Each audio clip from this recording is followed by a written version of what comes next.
جلسه مفصلی بود امروز، بحث‌های مختلفی کردیم.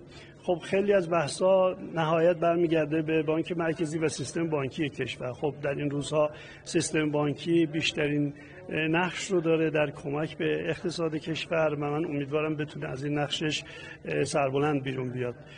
بحث‌های مختلفی شد. یکی از بحث‌های مهمی که خیلی از فعالین اقتصادی پیگیری می‌کردن، طبق قانون کسانی که چکشون برگشت بخوره خب از خدمات بانکی محروم میشن و این رو ما امروز از آقای رئیس جمهور خواهش کردیم و در جلسه تصویب شد که کسانی که در فاصله اول اسفند تا آخر اردیبهشت چکاشون برگشت میخوره، اون رابطه حقوقی که بین صادر کننده چک و در واقع ذینفع هست در جاش خودش باقی میمونه، ولی ما محرومیت از خدماتشون رو حذف میکنیم. یعنی در واقع تو این مدت و حتی از موقعی که چکش برگشت میکنه تا 3 ماه میتونه از خدمات بانکی استفاده بکنه و سایر محرومیت‌ها شامل حالش نمیشه.